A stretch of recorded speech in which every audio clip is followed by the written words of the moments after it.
Hey there and welcome back to Baldur's Gate 3. My name is Pete and today we complete another episode of this honor mode walkthrough with our Dark Urge Halfling Bard Sylvia Hairyfoot.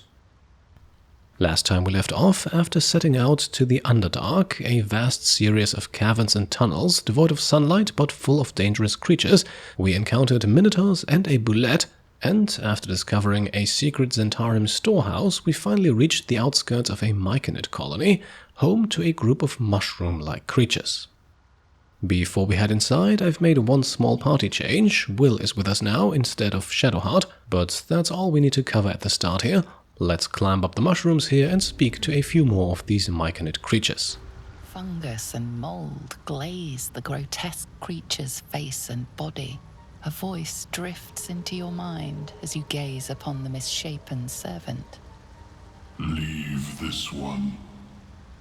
Come to me. We must speak. Right, so once more we only hear the voice of the Sovereign. However, not all of the creatures down here are pure fungal in nature. Fungus and mold glaze the servant's face and body. Through music and vision, the Sovereign reveals its origins. You see a frothing Duergar, axe drawn, crazed by bloodlust, bearing down on a young Myconid. A frightened Myconid circle conjures mildewed vines. They encircle and transform the Duergar. It now belongs to the circle. It will obey the Sovereign.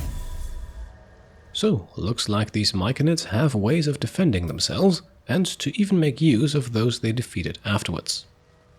Now, one quick note, this here is very much a home to them, so we need to be very careful about what we interact with. Even seemingly harmless acts like picking mushrooms will not be met with kindness. There's also a waypoint down here, and we can take note of the fact that blood has been spilled on both sides, the reason for which we are about to learn in just a second as we now approach the Sovereign. Damn it all. Right, this one looks rather humanoid. Let's speak to her and find out more. Don't. Her condition is familiar. Poison, derived from a wild weed common to the Underdark. She'll need an antidote soon, most likely held by the poisoner. Okay, so clearly she's been poisoned. The only question is, are the Myconids responsible, or was it someone else? Duergar slashed me. So not the Myconids. At least this narrows down the search for an antidote. Graze. Don't share. Talking hurts. Leave me. Please.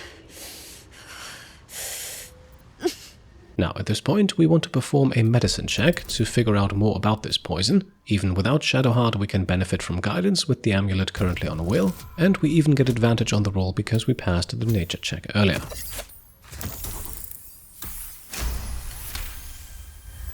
Like dwarves, Duergar have innate resistance to poison, and thus no need for intricate brews. Though deadly if left untreated, the poison can be cured by the antidote or natural remedies. Right, looks like it shouldn't be too difficult to cure this. Before we do though, let's find out a bit more about how she ended up here in the first place. Myconids. Took pity on me. Sound lads, especially since the Greys gave them hell for it. Sound shrooms. Snake druids, take note.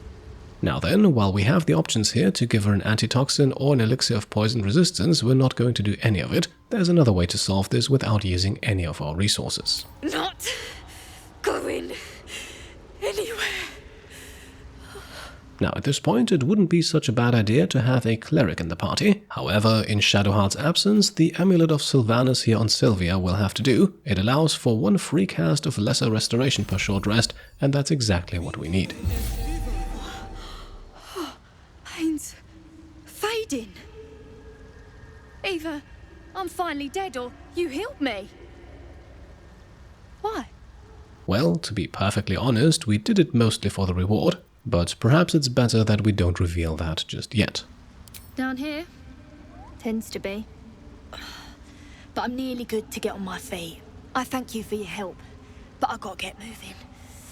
Oh, Carl's garters. Oh, I don't have time for this. My kin need me. And indeed, I think it becomes quite clear here that in her current condition she is no help to anyone. Maybe not, but you are. I need you to rescue my kin. We can pay. We're Ironhand Clan, best artificers in Baldur's Gate. We were on an expedition down here when the Duergar snatched us up. I got away, but not the others. The Greys have them digging out some old ruin across the lake. Now, an old ruin across the lake sounds intriguing. Let's ask for a bit more information. After all, it's not like she's got better things to do. Just mining for materials. Nothing unusual. The briefest hesitation, but enough. She's lying. But our work pays well. Help my clan and we'll make it worth your while, I swear.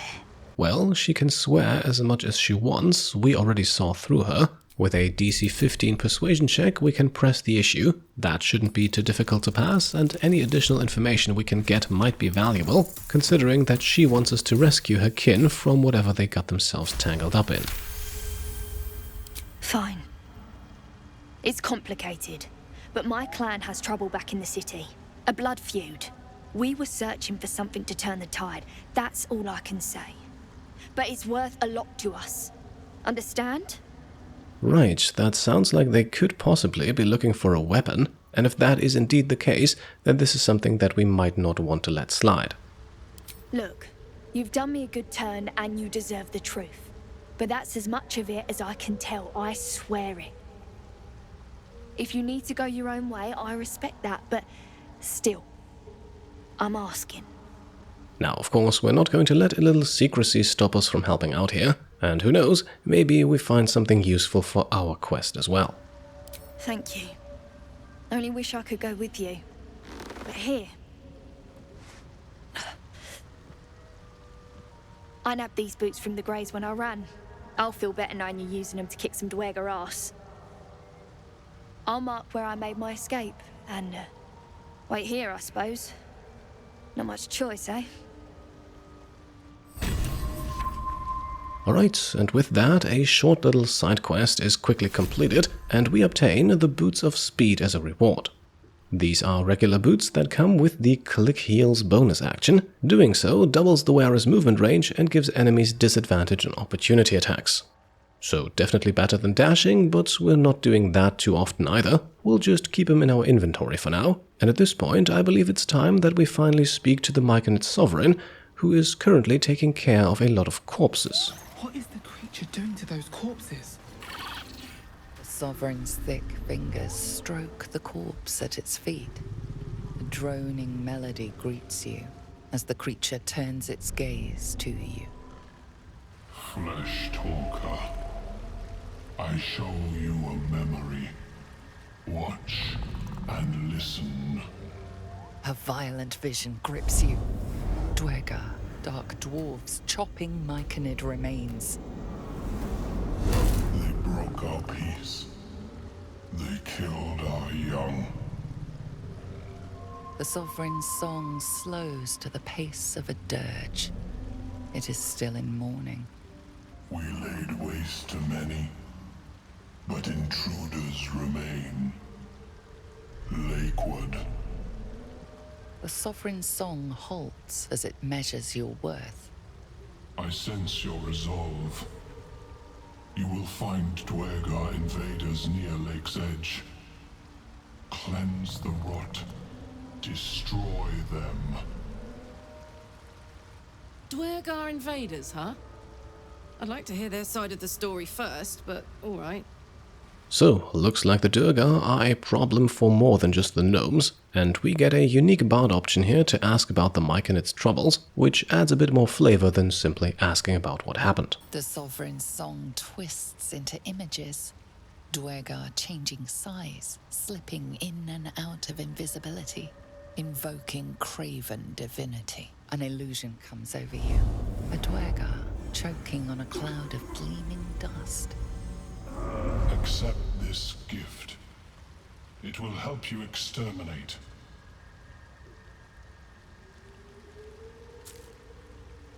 The Sovereign gifts you one more vision. A wall of vines parting to reveal glowing light. Riches of magic and mind. Cleanse the rot, and they are yours. You do the Circle a service. We will await word.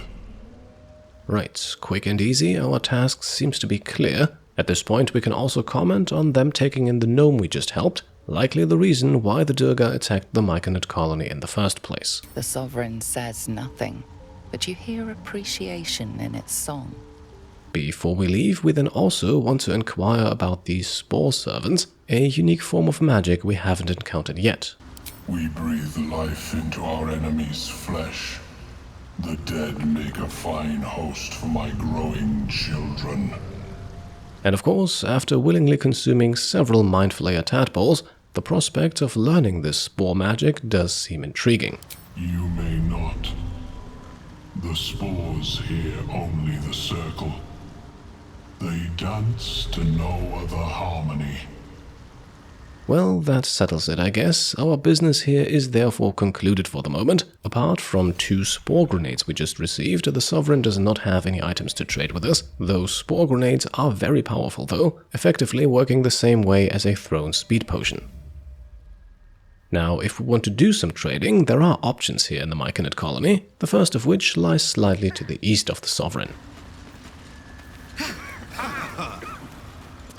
Perhaps Omeluum is right. I should get a mask. Right, this right here is no Myconid or any other type of fungal creature. Very clearly, we're dealing with a Hobgoblin, so let's have a chat. Ah, a visitor. You're a welcome sight. But let us observe the customs of the locals. The scholar's brow tenses. His voice spills into your skull, the spores connecting mind to mind. Blurg, proud member of the Society of Brilliance, at your service. Or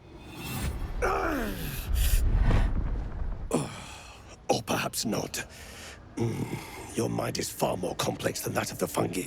Now, sadly, we only get to pick one of the 4 dialogue options here, but don't worry, we can ask the other 3 at a later point. And to get us started, I think I want to inquire about this Society of Brilliance. Understandable. We are small in number and rarely stay in one place for long. My colleagues and I are working to improve conditions in the Underdark. This need not be such a dire, hostile place. It's curious to find a surface dweller here. What has brought you down so deep? Now, somewhat counterintuitively, we will at this point actually reveal the truth about our condition. Blurg here seems both a researcher and rather friendly, so who knows, maybe he can help us out. Truly remarkable. But why come to the Underdark, where they hold so much power?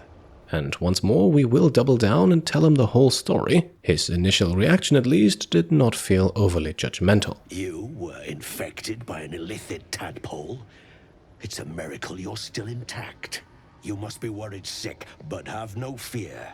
I have a friend who may be able to assist. Omeluum! I hope this is important, Blurg. My Zerkwood samples need constant attention. It is. This adventurer has an illithid tadpole inside her head, but she hasn't turned. No ceremorphosis. That's impossible, but intriguing. Are you looking to have it extracted? Right, I think before we answer that question, let's address the illithid in the room. So far, any encounters we had with Mindflayers were decidedly hostile. This here is more than just a curious change of pace. I have broken free from the Elder Brain's yoke. I no longer serve the grand design.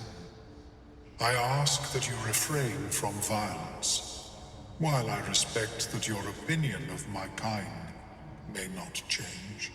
And I suppose we can abide by his request at least for the time being, and instead find out more about this grand design that was mentioned. A collective quest to eliminate the Gith and enslave all other humanoids. If that settles matters for the time being, Would you like a diagnosis? Open your mind to me. Let us see what lurks within.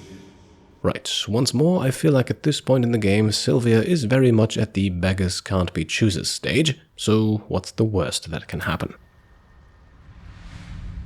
As Omeluum's mind pierces yours, the tadpole pulses with power. It feels 10 times its size. Alive, awake, almost smug. This is most unusual. The incubation period should be complete, as should your transformation. But the larva is infused with strange magic. It appears to be in some form of stasis. Now, before we talk about extraction, let's inquire further about this stasis and about what might happen if it went away. I can only theorize, but I suspect your transformation would be both agonizing and instantaneous. I thought it was always agonizing, Omeluum. Well, yes, but that wasn't my point.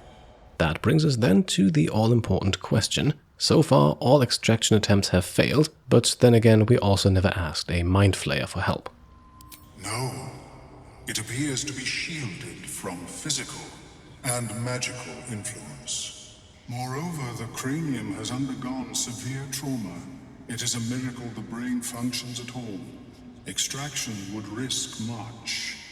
Now, at this point, we can bring Sylvia's unique Dark Urge background back into play, because, well, our brain does not exactly function the way it should, and as far as we know, both the memory loss and our Dark Urges have nothing to do with the tadpole. The larva is not the only creature that has been inside this brain, but at present it is the sole resident. Now that is in fact a new information, and while we may not be able to restore our memories here, we can perhaps catch a glimpse into how it got to this point. Your flesh has been burrowed into. Your flesh has been excavated. A tadpole need not tunnel when they greet their host. Unfortunately, beyond the assessment of my own kind, I cannot speculate what has passed through your cerebrum. But not to worry. Should you transform, I will happily perform a new examination. At this point, we are also presented with the option to speak about our time spent on the Nautiloid, something Omeluum might just be interested in. A Nautiloid? Fascinating. I have never set foot on one myself. They were our warships during the greatest eras of the Illithid Empire. We ruled the entire astral plane from their decks.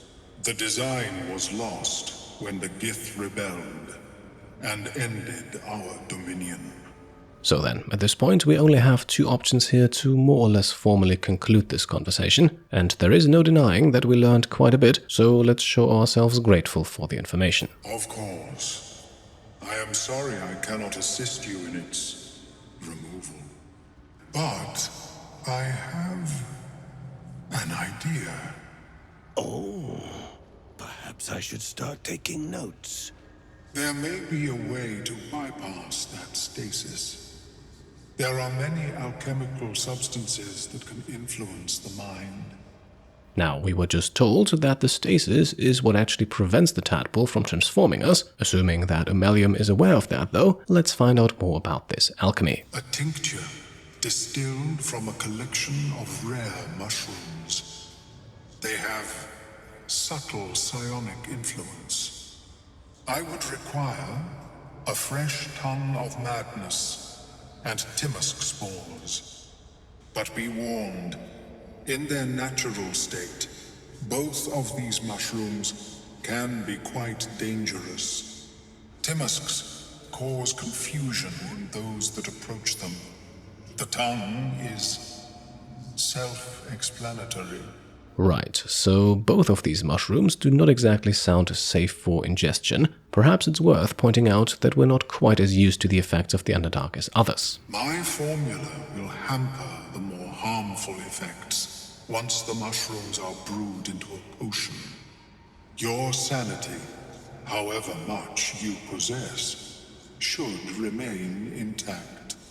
Well, I have to say, the word should does a lot of the heavy lifting here, but once more in our journey it seems like we are left with few alternatives, so we might as well ask where to find these mushrooms. The Underdark, of course, although they are quite rare, and their discovery perilous. I imagine Lenore would have them in her possession. She served Mystra as a cleric. No comment from Gale, despite the name Mystra being mentioned, and what we haven't learned yet is where one would find this Lenore. The southwest when I last saw her, although her tower does have a tendency to move. Now that sounds very intriguing. We might want to learn a bit more about her though, considering that she's apparently dealing with dangerous mushrooms. She is quite fond of her garden. Lenore has always been a lonely sort. Nature was her only companion. I offered her the chance to join the society, but she refused. Her experiments on Sussur bark took priority. Well, once again, it sounds like this is a path at least worth pursuing for now, and who knows what else one might find in such a magical tower. May your travels be safe and swift. I have never seen anything like it, Blurg. Is my species evolving? Perhaps, but at such an accelerated rate. It simply shouldn't be possible. Alright, so here we are, fresh off of a rather unexpected encounter with a Mindflayer, and we have received some pointers towards a possible cure. By the way, I found that Lenore's tower is pretty much the only way to get the ingredients required for this quest. The Timask spores can be found in the wild, we've had some encounters with them in the last episode. The Tongue of Madness, meanwhile, cannot. There is a very small chance that one of the other traders here in the Myconid colony sells it, but that is something that you can definitely not rely on. Now, speaking of traders, a few minutes ago I introduced the Hobgoblin Blurg as one of those, so let's speak to him again and see what he's got for sale. Welcome back. Have you made any new discoveries? Well, of course, in such a short time we haven't, but we can now ask him the questions we didn't get to earlier, beginning with his awfully friendly nature for a hobgoblin. The feeling is mutual, friend. I have only passing familiarity with the surface races.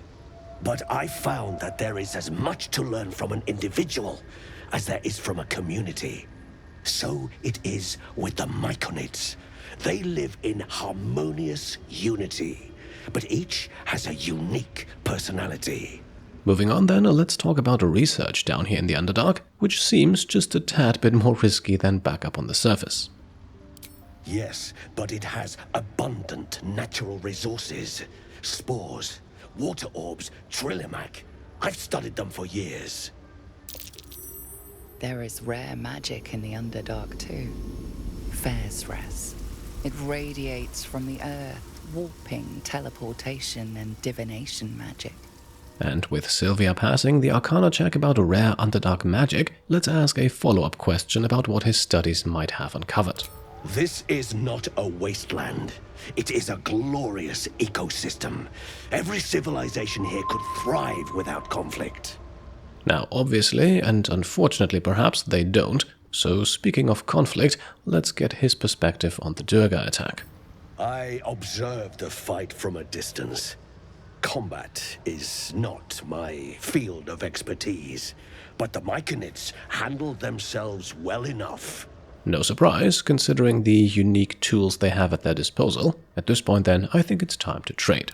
I do enjoy a good bargain, if anything in my private collection is to your liking.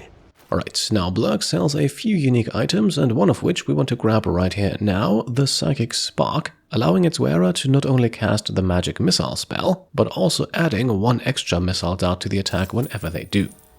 Very well. I have mushrooms to catalogue. Have you spoken with Skris lately? Yes. She is cataloguing Koatoan fertility rituals. Oh. Well, perhaps after I finish my research here, I'll join her. Now, even though he already knows the spell, let's put the Psychic Spark Amulet on Gale. This also synergizes nicely with the lightning charges mechanic from the Spell Sparkler staff, which grant lightning charges for each successful spell attack, with every magic missile dart counting individually.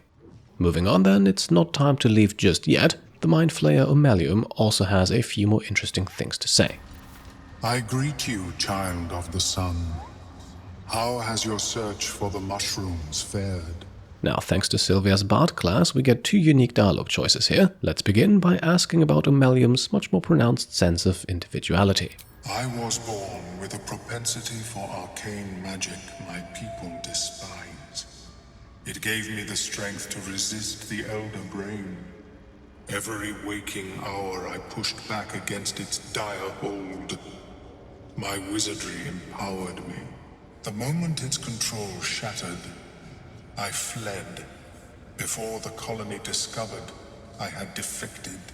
This then ties neatly into the second question. What does this mean about the general portrayal of Mindflayers? Is Omeluum only a rare exception, or does this happen more often than one might think? In the beginning, I had an arrangement with a lich.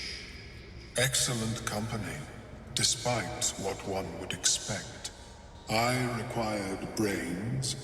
He required souls, a perfect symbiosis. But our ambitions eventually splintered. I wished to better the world, and he preferred its rot. So I left his company, and thus I now feed from those who act against the Society's goals. And as a Dark Urge who also had to guide Asterian's appetite onto a more sustainable path, I think Sylvia can very much relate here. Perhaps the peoples of the Underdark will be less inclined to violence if they comprehend the cost, yes? Right, and since we don't want to attack or get a reminder about our shopping list, now is the time for us to leave. Moving on then, we head along the path here in a westwards direction, through a cloud of haste spores, and towards yet another non-Myconid resident of this colony. Seems the shrooms are letting in more people every day. You see a fella on his own on your way in. Dwarf. Baelen's his name. So, she seems to be looking for someone. However, her description is distinctly lacking in details, so let's ask for a few more of those. Bald, blue tunic, dumb as a stick. Now, that's not someone we recall seeing, but before we say so, to get the most out of this conversation, we first of all want to inquire what she's actually doing down here. Right now, waiting for that idiot Baelen's return. Less you've seen him, we don't have much to discuss. Now, of course, we're not letting go so easily. She and whoever this Baelen guy is obviously have business down here. Like I told you already, I'm waiting for that lummox Baelen. The rest is my own business. Right, at this point then, let's tell her the truth. We haven't seen him. You might already be able to guess where this is going. Right. Never mind. Right, so despite it being the only topic she's willing to talk about, she doesn't seem to be overly eager to actually get Baelen back, so let's ask who he actually is. My useless husband. Sent him for an errand. It's no surprise he's made a mess of it. And I suppose we have to spell it out for her. Here's a party of 4 capable adventurers. Maybe, just maybe, we could do something about the situation. Knock yourself out. But don't come begging for coin if you find him. You try to ransom him to me, you'll find yourself skint and stuck with a fat old lout. Right, and with another quest added to our journal, let us now ask to see her wares. She is a trader too, after all, and in possession of one extremely useful item, the Caustic Band, which deals an extra 2 acid damage to each weapon attack, obviously best utilized by characters who perform a lot of attacks per round, which makes our Sylvia here a prime candidate. It costs a pretty penny though, but don't worry, we have more funds stashed away in camp. I reckon it might be enough to cover rent. Now, to no one's surprise then, we are going to put the Caustic Band on Sylvia. She regularly attacks 3 times per round already, more than any other weapon-based character in our party, save for Lae'zel perhaps, but that is only if she's using Action Search. Before we then move on, let's also speak to the Bonecloak's animal, to get a bit more insight into who Baelen is, or was. Want master back. He treats me good now. Doesn't kick me anymore. Right, so neither animal nor wife have any love lost for Baelen. We'll find out why soon enough. For now, we have another encounter waiting for us. Fleshwalker, tongue talker, far you've come. Reach into memory. Tell me of home. Right, a second Myconid sovereign makes an appearance. That is highly unusual, and he asks us for a memory of home, a rare chance to use our halfling race in dialogue to tell him of love, light, and laughter. It reveals its own home in reply. A humid cove filled with decaying Myconid corpses. Duergar destroyed my people. I am a sovereign with no circle. This circle does not welcome me. But I have heard the song. You mean to cleanse the Duergar rot. I mean to join you. So, a sovereign without a circle, and he's willing to offer his services. Before we accept this offer though, let us first of all find out what those services might entail. In death, your foe becomes your ally. I will raise it. You may command it. Right, so just like Sovereign Spaw, he seems capable of raising Spaw servants. That could be very useful on our journey, a journey that could also be very dangerous. I am the danger, and I am the cure. They erased my people. I will erase theirs.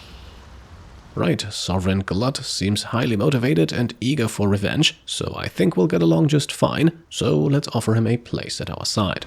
Remain in the Underdark, and I will follow. We cleanse the rot together. Right, and just like that, Sovereign Glut joins the party, and he is a respectable addition, not only sporting 57 hit points, more than any other party member, but also capable of dealing up to 26 points of damage with a single melee strike, a melee strike he can actually use twice per round against targets that are prone. Without a doubt, Glut's most interesting feature, however, are the animating spores, allowing him to reanimate almost any dead creature into a spore servant. Only constructs, plants, and aberrations are immune to the effect. Any other creature is fair game, regardless of its power level. And considering what we had to deal with last episode, this might have some interesting implications. Now, at this point then, we have explored everything there is to do in the Myconid colony for the moment. Let's head for the southwestern exit here, and also take a closer look at some of the creatures guarding it. Monstrosity stares blankly forward. The creature's song rumbles within you, neither warm nor welcoming. The Sovereign spoke its word. You will obey. Right, and with that we can now make our exit. I have a nice little loop planned for the rest of the episode. We can begin by harvesting some toadstool. Any mushrooms outside of the colony are fair game. And then we want to move our party over to this little outcropping here. And we want to split off Karlach and move her as close to the edge as possible. With a strength of 18, she's the only one capable of bridging the gap here, which not only lets her collect a chasm creeper, but also gives us access to a curious nest. Home to what is clearly a massive bird, it also contains a treasure chest that we can loot, and doing so earns Karlach an easy-to-miss inspiration alongside a reward of 30 experience points. Now, at this point, the most interesting question, however, is how to safely get her back down. As you can see, simply jumping back would cause Karlach to take some damage. This is where we now introduce a mechanic that I honestly can't believe I haven't touched upon in 28 episodes. I gave one of our Scrolls of Featherfall to Gale, not for him to cast it, but for him to learn the spell. This is something that only wizards can do, and it costs a small fee depending on the spell level. It consumes the scroll and permanently adds the spell to Gale's spellbook. From here, we now only need to prepare it, something wizards can thankfully do on the fly, just like clerics, and the eventual casting then won't even consume a spell slot because Featherfall is a ritual spell. As you can see, it has a massive radius and lasts for 10 turns, during which our entire party will now be immune to fall damage. So we can safely jump back down, no damage taken, and I'd like to believe that the rumbling here was not caused by Karlach's landing. Moving on then, we can acquire a few more alchemy ingredients. A swarming toadstool by the rock here, a chasm creeper next to the, well, chasm, and a second swarming toadstool can be found around the corner here, next to a curious deep hole, a hole that we want to take a closer look at. Looking into the hole, you see only darkness. It's impossible to tell how deep it goes by sight alone. Well, then I suppose the only other way to judge it is by sound. Your call echoes as it plunges downward, before gradually fading away. Right, so nothing happens, which is perhaps for the best, and who knows whether or not the creator of this hole is actually still alive. In any case, our attention is swiftly taken by something else. That's a Sussur tree. These things drain away one's magic. Shouldn't linger here. Indeed, blooming eerily bright in a deep chasm right in front of us is a gnarly tree, and Gale is correct, the Sussur bloom here is sprouting a small anti-magic field. Nonetheless, this tree is of particular interest to us. You may recall Sussur bark being mentioned quite a few episodes ago, back when we explored the abandoned smithy in the Goblin Village. I'll leave a link to that episode on screen. Meanwhile, for our party, it's time to move on and to make a survival check. Sharp, deep, and still fresh. Some monster did this, marking its territory. Right, and in combination with the burrow hole we just investigated, I think you can already guess which monster this was. Spoiler, we defeated it last episode.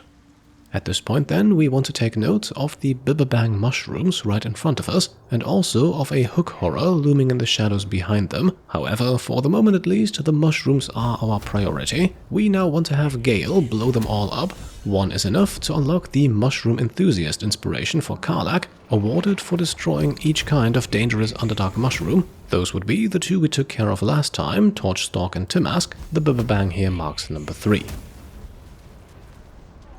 As you can see, we then make absolutely sure that every last spore and mushroom is dealt with, as these spores release noxious fumes, and inhaling them from getting too close can actually deal quite a bit of damage. And that is something we want to keep in mind as we climb down the roots here and collect another chasm creeper, as the cave up ahead is absolutely infested with these mushrooms. Nonetheless, we want to approach, but we want to do so very carefully. Stop! Stop! Bibberbang! Where Bibberbang blows, noblestalk grows. The dwarf was harvesting valuable noblestalk amongst these explosive Bibberbang mushrooms.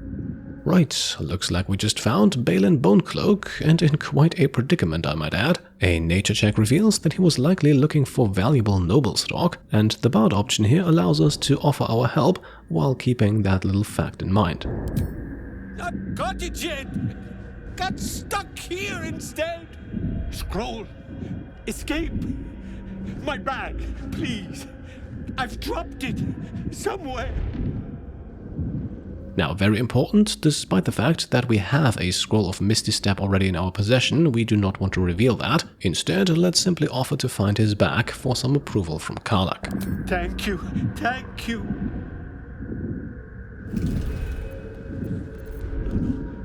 Bad idea.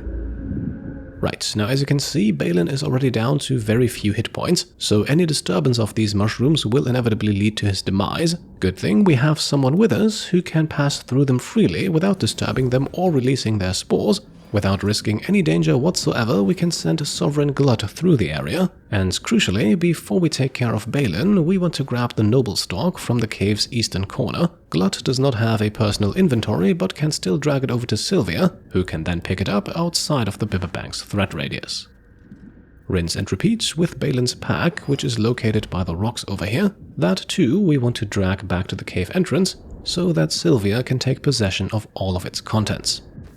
Because the quest actually requires us to do this, taking things from the backpack is not marked as stealing, and so we can acquire not 1 but 2 scrolls of Misty Step alongside a scroll of invisibility. One of those Misty Step scrolls then goes on our resident thrower Karlach, who ventures as far as she dares into the cave, immediately noticing that that's a mistake and taking a few steps back, but this is still far enough to safely throw the scroll over to Baelen to facilitate his escape.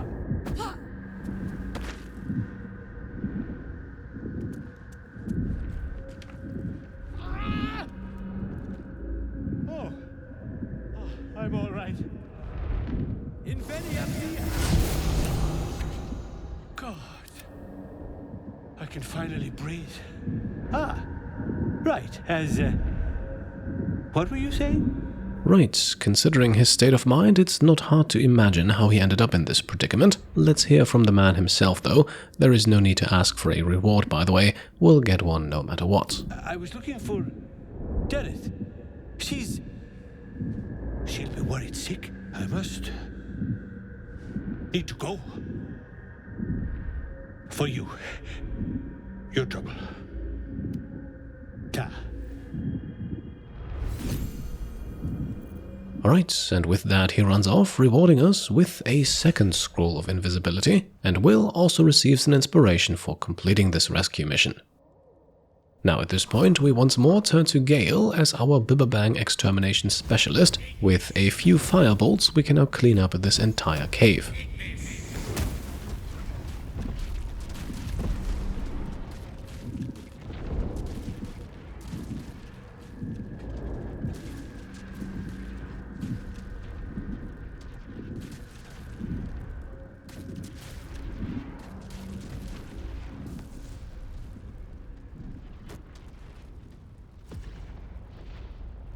Alright, several dozen Bibberbangs blow up in a blaze of glory, and if we wait for just a few seconds here for the fires to die down, we can finally traverse this cave properly. And doing so reveals a dirt mound close to where we found that noblestalk earlier. I believe this is a DC 20 survival check though, so it's not guaranteed that you make it. Another reason why we slightly retooled Astarion. With his current build and a few levels invested in Ranger, he is very capable of detecting these.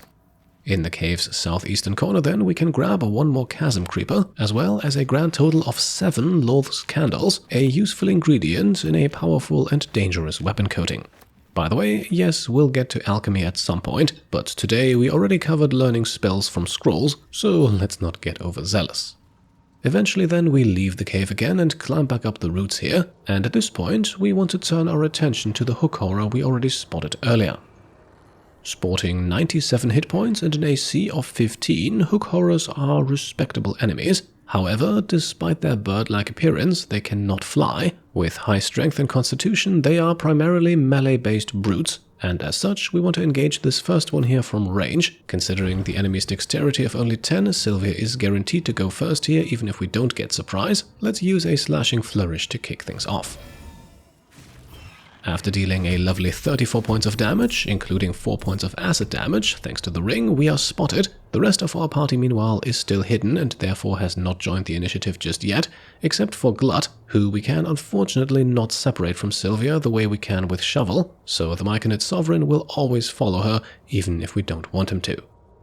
Now then, let's strike once more. We still have her bonus action offhand attack after all. That deals a further 11 damage for a grand total of 45 on this opening attack. So at this point I don't think it should be too difficult to finish things. Up next we move in with Karlach and as always have her throw the returning pike. That's 15 points of damage and we can immediately go again, the hit chance still an almost perfect 95%. Following a further 16 points of damage, we then switch over to Will, who will briefly comment on the Sussur Bloom's anti-magic field. What in the... All my energy's draining away. Must be these flowers. And yes indeed, if a spellcaster stands close to one of these Sussur Bloom flowers, all of their spellcasting is suppressed by the anti-magic field. This is obviously not much of a nuisance, because these flowers can easily be removed, but it is worth keeping in mind for potential use later on. For now, Will can step back out of the field and launch 2 Eldritch Blasts at the hook horror. The initial damage not quite enough for the kill, but 5 points of fall damage then are. At this point, we switch to Sylvia to loot the body, Glut in close pursuit. The creature's hooks can be used to brew elixirs of vigilance, and the creature itself can be used as well as our very first target for Glut's animating spores. Silence!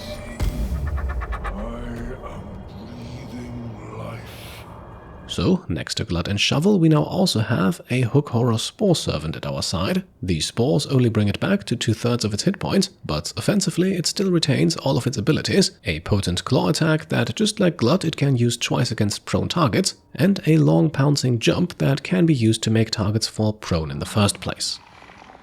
Now, as Sylvia and her small band of followers move up to join the rest, we notice the red detection circle of another enemy nearby. Perched on one of the gnarly roots of the Sussur tree is another Hook Horror.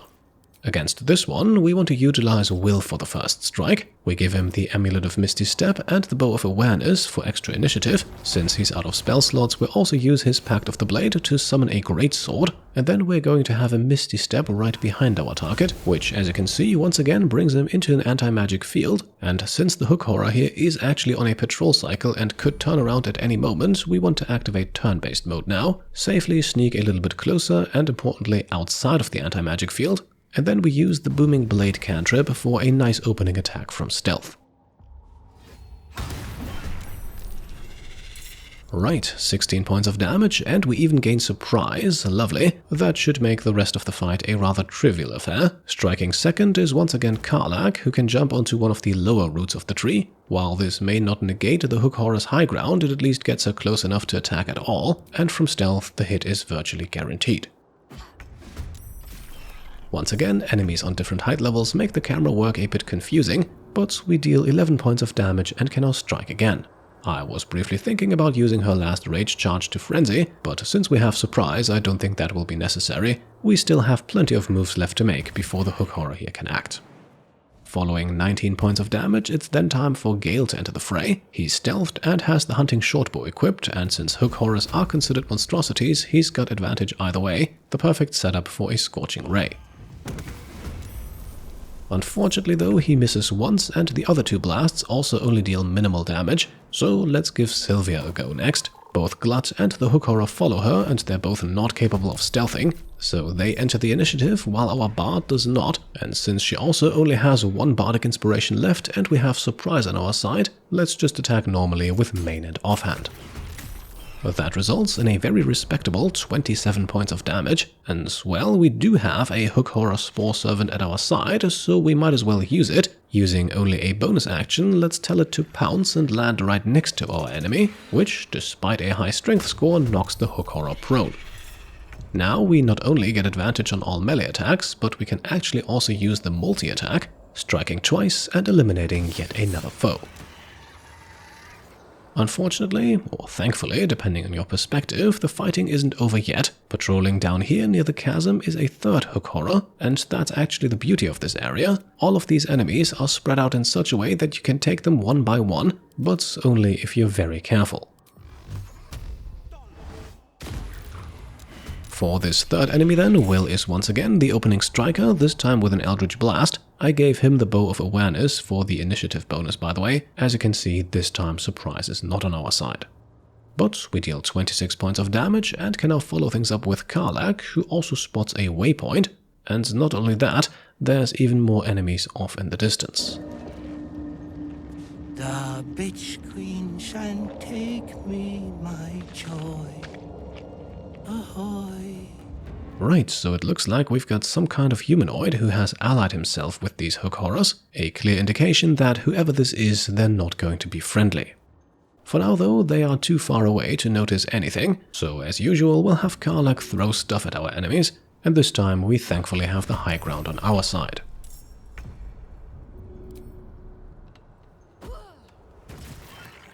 A combined 24 points of damage bring the Hook Horror down to below half health. Let's see what Gale can do this time with another second level Scorching Ray.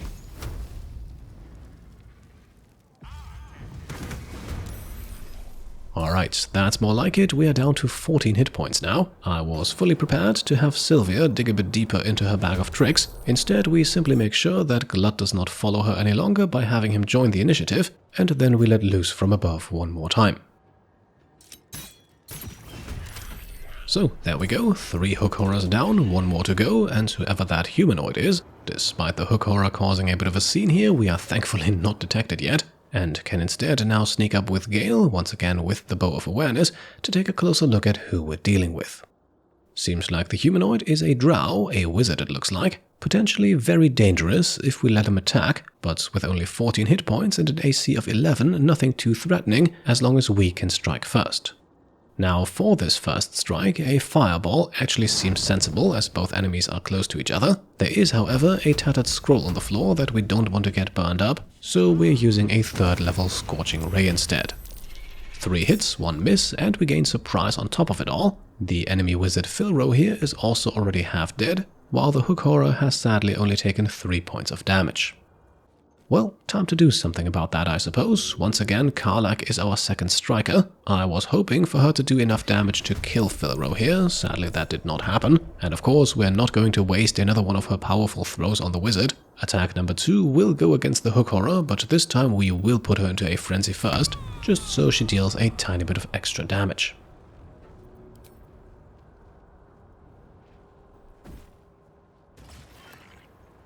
Up next, it's then Will's turn, who, as you can see, can actually get very close to our enemies. Once more, we keep things simple with a pair of Eldritch Blasts, 1 for each enemy. That takes Filro the Forgotten out of the fight and the hook horror down to 68 hit points. Killing Filro also awards us with 75 XP, nonetheless we're still a good distance away from reaching level 6. Our next combatant is then the reanimated hook horror. Unfortunately though, this time the pounce attack does not work as our enemy saves against it, and even though Myconid's Sovereign Glut here is capable of launching a strike before entering the initiative, his attack is sadly unsuccessful too. That leaves us then with Shovel, just to get everyone into the mix. She deals 6 points of damage, striking from invisibility. And finally, to end our first turn, we have Sylvia, who despite being beyond optimal range still has a 95% hit chance. And that results in not 1 but 2 critical hits. The rest of the fight is then a quick affair. At the end of the round, our hook horror then lands an attack, and with only 12 hit points remaining, we might as well risk an attack at disadvantage. If Sylvia fails here, we still have plenty of other options.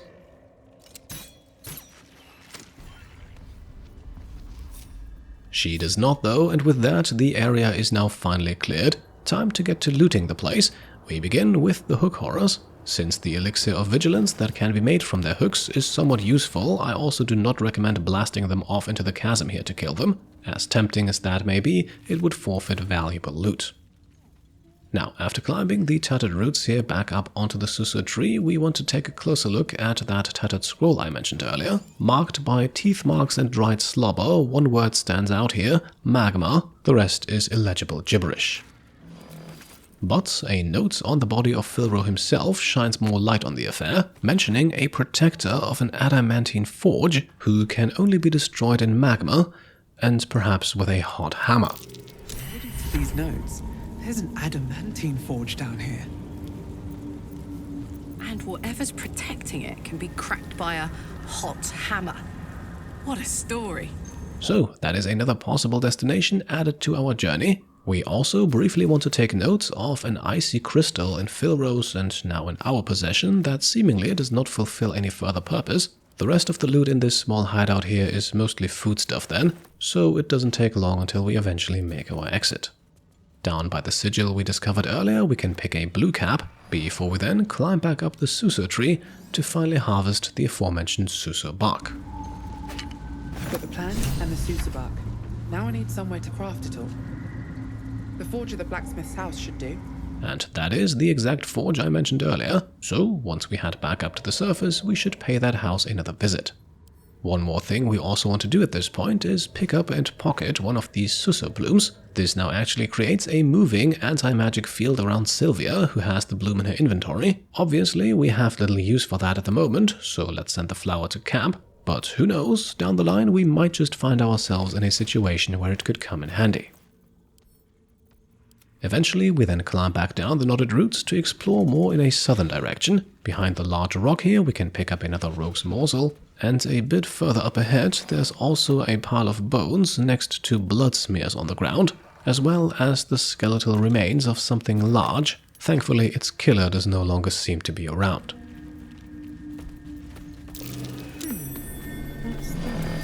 Sylvia then spots another dirt mound that we can excavate. Inside of the treasure chest here, some assorted loot, including a potion of glorious vaulting. Nothing game-changing, but stuff we'll all gladly pocket. And before we now leave the area, we want to take a quick peek at this tombstone. Rock under your feet juts upwards, forming a perfectly engraved tombstone with a small epitaph. In memory of Myrna, a shining light in this dark world. May you forever gaze upon the lake you loved to play in. Right, sounds like someone put their loved one to rest here, and well, unfortunately for them, we are now going to dig up the grave. As you dig, you slowly expose the skeletal remains of a large dog wearing a chunky leather collar.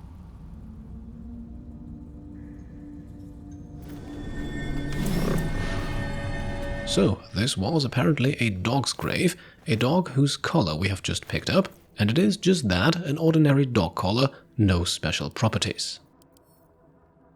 Now, while we're here, we can also look out over the lake, the one that was likely mentioned on the tombstone, towards a rather sizable building, a building that might also just have some sort of mushroom garden on the right side here, so possibly we're looking straight at Lenore's tower. For today though, the rest of our journey out here in the Underdark will only take us back to the Myconid colony. We can find a few more bits and bobs here along the path that leads in a roughly northeastern direction. To our right we can see what looks to be an abandoned outpost of some sort, and as we then get closer to the Myconid's home we can also loot 2 bodies, one Myconid, one Duergar. One final bullywug trumpet stands at the bottom of some rocky stairs here, before we then climb up those stairs, and a few moments later the mushrooms leading back into the Ebonlake Grotto. The mushroom? I knew I was forgetting something. What? Sorry, love. Absolutely worthless. 70 years of terror. For what? So, Derryth and Baelen are reunited. I'd say it's time we claim our reward. Look at that. Got my useless old man back. I suppose that's your doing. His hands are empty as a whole. We'll have to send him back out soon enough. At this point then, we can get a bit more specific about their relationship. What exactly happened for her to treat her husband that way? Love? Never heard of it. Baelen's meek now, but he used to be a rotten old bastard. Treated me like an old shoe for 70 years. Losing his mind was the only good he ever did by me. Right, I think one can see where she's coming from, even though it might be hard to sympathize with her. Either way, considering what Baelen went through, it might be time to take some rest. Please, Baelen's got a job to do. We can leave when he's done it. Right then, despite the mishap, nothing has changed, which brings us to the question, what exactly are they hoping to achieve down here? Collecting noblestalk. Valuable mushroom. We've a shop in Baldur's Gate. The locals go mad for it. Well, good thing we picked one up ourselves, but what exactly makes it so valuable? Nearly nothing it can't cure. Blindness, poison, hair loss. And maybe also memory loss, which might make it quite useful for us, not to mention Baelen himself. Probably. But Baelen in his right mind wasn't worth half of noblestalk. I know him better than anyone. Got the scars to prove it. Now, at this point, we have a decision to make, and we actually want to keep the noblestalk for ourselves. As a result, we also do not want to show it to her, otherwise she would get mad at us for not handing it over, and we would permanently lose her as a trader down here in the Underdark. So instead we'll just leave and claim our reward. You worthless! Bibberbang. Of course, it was Bibberbang. Right, so we've just received the Gloves of Uninhibited Kushigo, granting its wearer an extra d4 damage to throw attacks, and as such they will obviously be the gloves of choice for Karlach, who loses 2 points of armor class but becomes even more dangerous offensively. At this point, let us then also have a brief chat with Baelen. My friend, Bibberbang. Curious, beautiful, but dangerous. Next time. More careful next time, for certain. Thank you for your help. Now, we still don't really know how Baelen got himself trapped among the Bibberbang to begin with. Maybe now that he's safe, he can shed a bit more light onto what took place. I think anyway, what were you saying? And indeed, his mind is definitely not the sharpest anymore. Let's repeat the question, maybe this time we can get an actual answer. Noblestalk. Yes, Derryth needs noblestalk. Mushroom. Good stuff. And the ledge. Yes, I was on a ledge. Crumbled to bits. And I tumbled down. Right, that would explain the damage he took and why he lost his backpack. All things considered though, that's plenty of risk for just a few mushrooms. The shop. The shop needs all we find. Bonecloaks. Baldur's Gate. Anything sourced here. Very high rate of profit.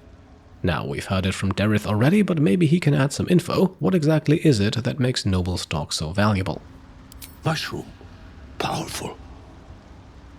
Derryth wants it for a brew. She's very good, my Derryth. Very good at a brew.